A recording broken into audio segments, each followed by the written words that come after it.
Hi, my name is The Great Me, and this is my guide on how to min-max as a warrior. Before I can talk about how to min-max, you need to understand what is min-maxing. Min-maxing is the process of minimizing all negative effects and maximizing the positive. Min-maxing is a very broad subject, and there are many different ways that you can min-max, and the way that you will min-max can be different for every single encounter. Because there are so many different ways that you can min-max, this guide is not going to cover all of them, but instead I will cover a few that are generally very important. Because of this, I will be talking about your talents, your glyphs, your enchants, your consumables, and debuffs. And I will also be covering these subjects in relation to personal min-maxing and raid min-maxing.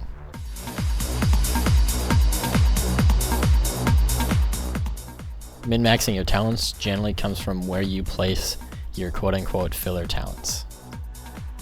These talents are early on in the Fury tree and are Booming Voice, Improved Demoralizing Shout, Unbridled Wrath, Commanding Presence, and Improved Cleave.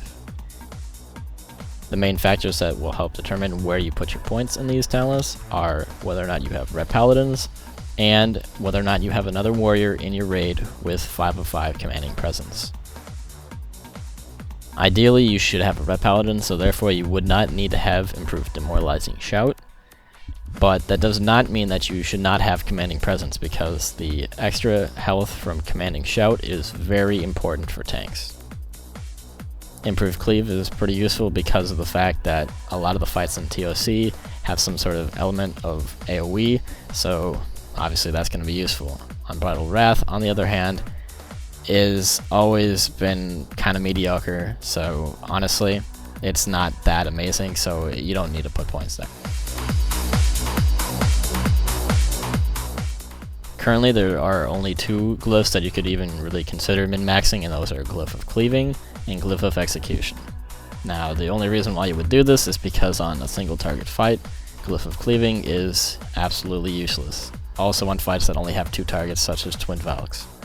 And therefore, Glyph of Execution, even though it's pretty shitty because Execute is bad, it's still going to be more useful than having a Cleave glyph for something that isn't going to be used.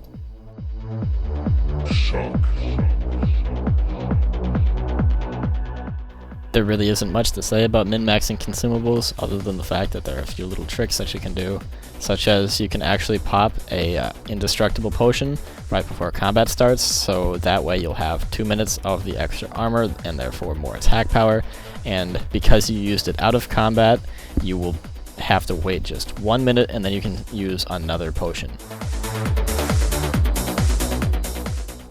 In TOC, there are lots of fights that involve some sort of movement, and there's probably going to be lots of movement fights in Icecrown as well, so because of that, it is actually going to be better to have some sort of a movement speed enchant on your boots.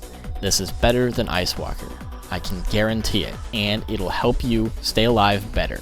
There's actually graphs out there that prove that if you're doing X number of DPS, if you have to move more than like 2 seconds during a fight, then it is better to have a run speed enchant than it is to have Ice Walker. So, get it.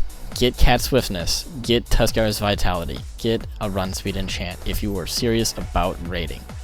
Trust me, you will like it.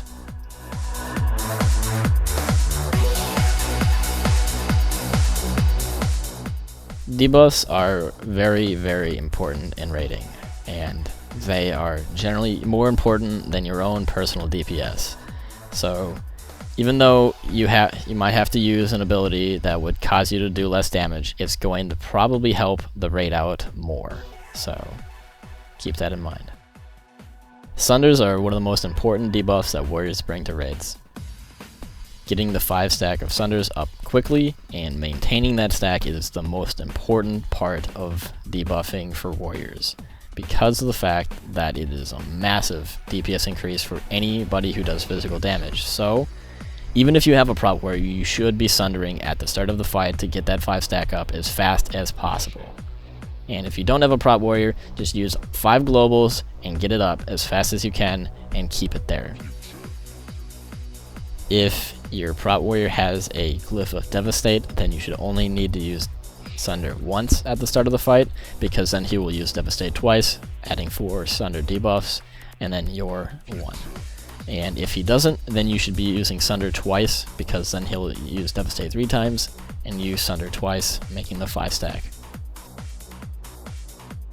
If it's your job to keep a Sunder stack rolling, then you should be using Sunder every time you get an extra GCD, meaning you do not get a Blood Surge proc. That way, you'll always be able to keep it up. Every warrior should be able to use Shattering Throw during the course of a fight, except for maybe a main tank warrior. Ideally, Shattering Throw should be used with other raid cooldowns such as Heroism, and obviously your own personal cooldowns. You're going to want to set up a Shattering Throw rotation. Generally, you should have the Arms Warriors start out the rotation, then your Prop Warriors if you have one that is not tanking, and then your Fury Warriors. You want to keep it up as long as possible, and you do not want to overlap the Shattering Throw debuff because it does not stack. So, call it out on vent, talk, make sure it's not going to overlap, and make sure people know when to use it.